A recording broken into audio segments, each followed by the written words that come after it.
नमस्कार दोस्तों। मेरे वेलकम करने के अंदाज़ से आपको पता ही लग गया होगा कि आज मैं किसकी वीडियो पे रिएक्ट करने वाला हूँ। अगर नहीं तो मैं आपको बता दूँ, आज मैं रिएक्ट करने वाला हूँ why British left India, reality of Mahatma Gandhi's role, quit India movement by Dhruv Rathee. तो ये सवाल बार-बार हमारे सामने आता है कि एक्चुअल में ब्रिटिशर्स ने क्यों इंडिया को आज़ादी देने से सहमति दे दी थी? क्या वो महात्मा गांधी की वजह से हुआ था? क्या वो कांग्रेस की वजह से हुआ था? क्या उसमें सुभाष चंद्र बोस का कुछ रोल था?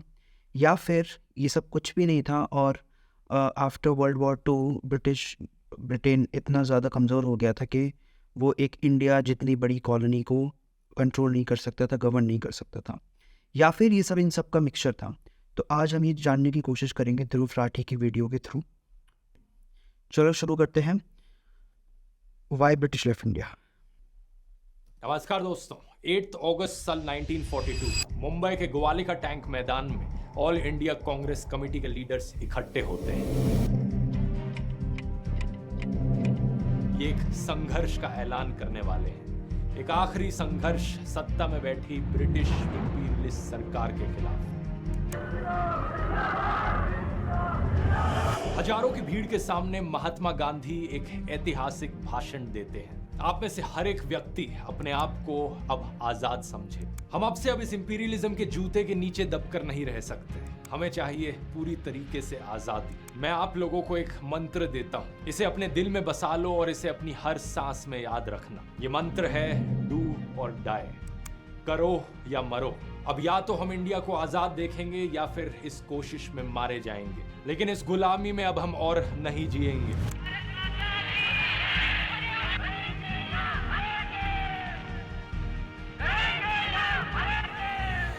कुछ इस तरीके से शुरुआत होती है दोस्तों क्विट इंडिया मूवमेंट, भारत छोड़ो आंदोलन। ब्रिटिश सरकार जानती थी इसके बारे में और कुछ महीने पहले से ही ब्रिटिश राज की होम डिपार्टमेंट काम कर रही थी एक 3 स्टेज प्लान पर इस मूवमेंट को खत्म करने के लिए। स्टेज 1 प्रोपेगेंडा का इस्तेमाल किया जाए, पूरे मीडिया पर इस तरीके से कंट्रोल बनाया जाए कि कोई भी अखबार इसकी खबर ही ना छाप पाए। स्टेज 2 कांग्रेस ऑर्गेनाइजेशंस के दफ्तरों पर रेड मारकर उनके फंड्स सीज कर लेना और कांग्रेस के सारे लीडर्स को अरेस्ट कर लेना। स्टेज 3 मास मूवमेंट को सप्रेस करने के लिए इमरजेंसी पावर्स का इस्तेमाल करना, कांग्रेस के लीडर्स को एंटी नेशनल घोषित कर देना और इस तरीके से मूवमेंट को शुरू होने से पहले ही खत्म कर देना। अगला दिन 9 अगस्त महात्मा गांधी, पंडित जवाहरलाल नेहरू, सरदार वल्लभ भाई पटेल, मौलाना आजाद और सारे टॉप लीडर्स कांग्रेस के, इन्हें अरेस्ट करके जेल में डाल दिया जाता है। अगले कई सालों तक ये लीडर्स जेल से बाहर नहीं आने थे। फिर सवाल ये कि इस मूवमेंट को कैसे आगे बढ़ाया जाए। आज के वीडियो में आप इंस्पिरेशन की एक जबरदस्त दास्तां सुनेंगे। इतनी सख्ती और मुश्किलों के बीच आखिर कैसे इनकलाब का नारा देश के कोने कोने तक पहुंचता है और कौन वो देश में रहने वाले गद्दार थे जो ब्रिटिश की साइड लेते हैं इस मूवमेंट के दौरान। आइए समझते हैं क्विट इंडिया मूवमेंट को गहराई से आज के इस वीडियो में। लोग कुछ भी कहें ध्रुव राठी के बारे में, बट एक चीज़ मैं कहना चाहूँगा कि वो जानता है कि ऑडियंस के अटेंशन को कैसे ग्रैब करना है। बस नमस्कार दोस्त बोलने के बाद ही क्विकली कंटेंट में वो घुस गया। लाइक बिल्कुल भी मूवमेंट नहीं दिया ऑडियंस को to click to opt out of the video. Nice, and the editing is very good.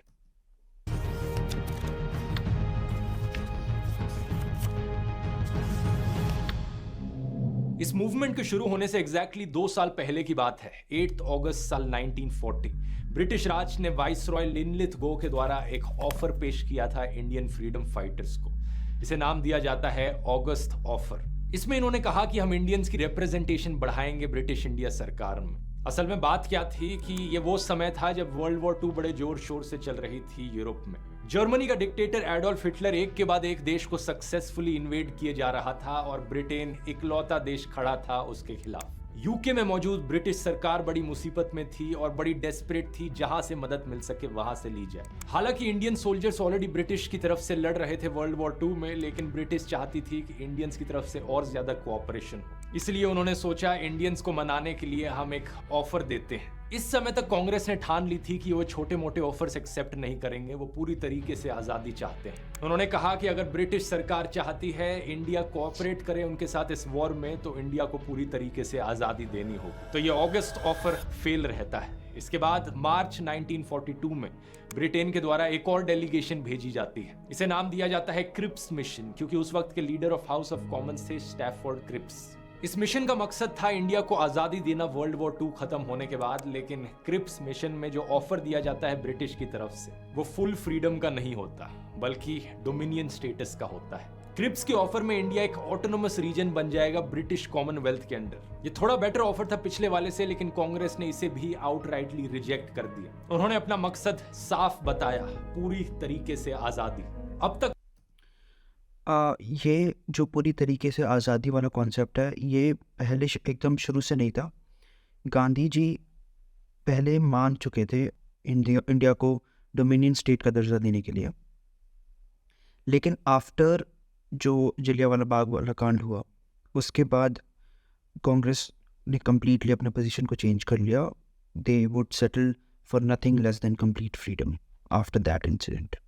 Congress के लीडर्स इन ऑफर्स और नेगोशिएशन से तंग आ चुके थे। कुछ महीने बाद 14 जुलाई 1942 की वार्धा कमेटी में एक सिविल डिसोबीडियंस मूवमेंट शुरू करने का रेजोल्यूशन बनाया जाता है। उस वक्त के कई प्रोमिनेंट लीडर्स जैसे कि सरदार वल्लभ भाई पटेल, राजेंद्र प्रसाद और जयप्रकाश नारायण ने बहुत दिलचस्पी दिखाई इस इनिशिएटिव में। वार्धा मीटिंग के 9 दिन बाद 23 जुलाई secretary of state for India lord Amery, secretary of state for the colonies viscount Cranborne को एक चिट्ठी लिखते हैं। ये बताते हैं कि जो रेजोल्यूशन इस वार्धा मीटिंग में लिया गया है वो 7 अगस्त को ऑल इंडिया कांग्रेस कमेटी की मीटिंग में अप्रूव किया जाएगा, और इसके बाद एक मास मूवमेंट शुरू होगी जो ब्रिटिश एम्पायर की सियासत के लिए एक डायरेक्ट चैलेंज होगा। हमें कड़ी से कड़ी मेजर्स लेनी चाहिए। यहाँ पर इस चिट्ठी में लिखा होता है, if necessary we have to contemplate therefore the probable arrest of Gandhi and the members of working committee. ये भी मेंशन किया जाता है कि कुछ कांग्रेस के लीडर्स को अफ्रीका डिपोर्ट कर दिया जाए ताकि ये मूवमेंट शुरू ही ना हो पाए। इसके अगले दिन ब्रिटिश राज की होम डिपार्टमेंट एमरी के साथ एक 3 स्टेज प्लान शेयर करती है इस मूवमेंट को खत्म करने के लिए।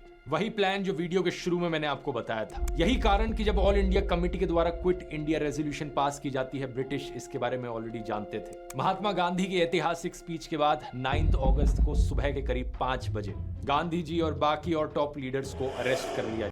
अच्छा, आई सी कि इस वीडियो में 1940s से आगे की हिस्ट्री का ही मेंशन है, उससे पहले का कोई मेंशन नहीं है कांग्रेस वगैरह के बारे में।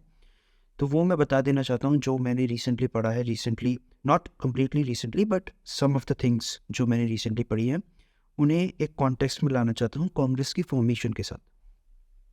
तो basically I think everyone knows के Congress was formed in 1885 with in the presence of like 100 something leaders from all over India.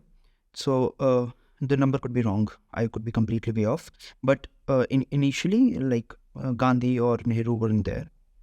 So when it was formed, there was like a retired British officer with the name of A.O. Hume in this forming committee.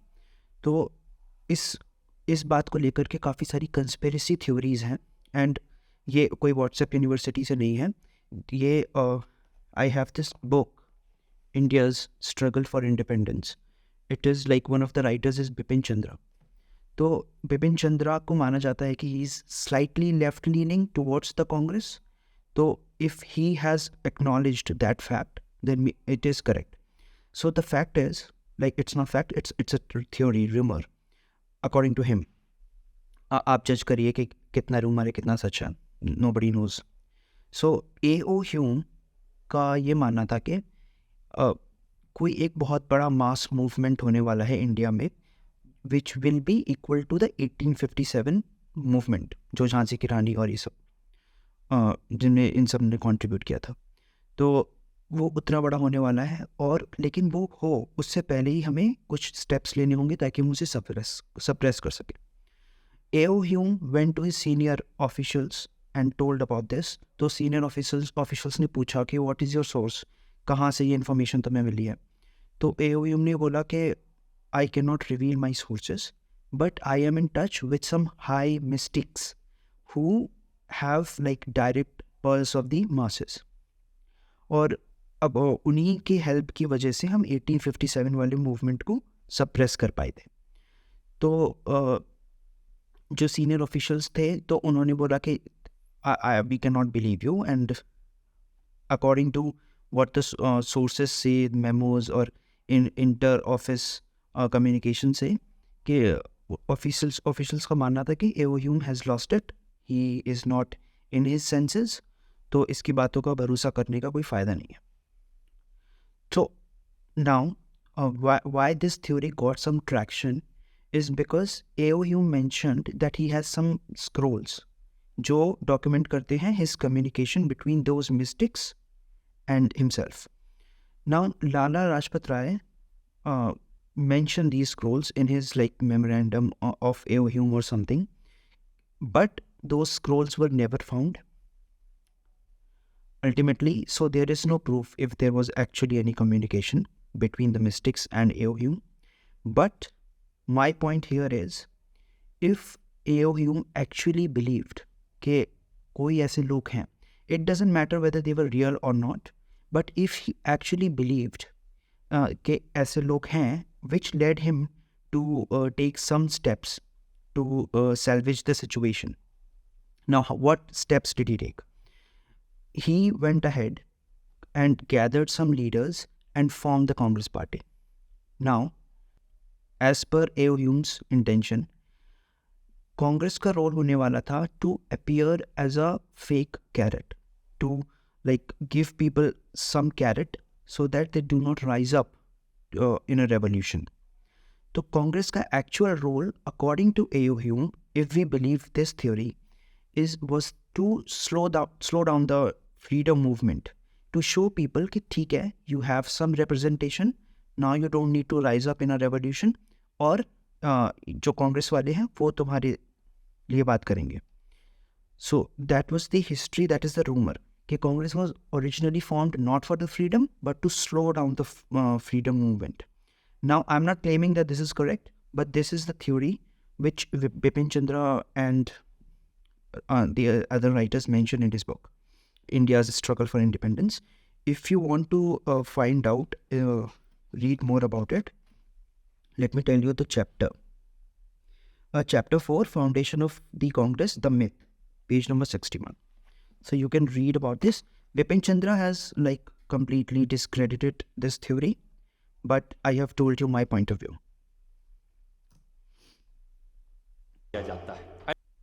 Now keep this whole thing in mind while moving forward. कि कांग्रेस का actual में like this could be an alternate theory. Arrest करके महात्मा गांधी को पूना के आगा Khan palace में ले जाया जाता है. इसके पीछे एक बड़ा स्ट्रैटेजिक रीजन था ब्रिटिश का. वाइसरॉय लिनलिथगो ने एमरी को लिखते हुए कहा था कि हमें इन महात्मा को एक ऐसी जगह भेजना चाहिए जहां नाम में जेल ना हो. अगर हमने ये दिखा दिया कि हम गांधी जी को जेल में डाल रहे हैं तो हो सकता है लोगों में गुस्सा आ जाए.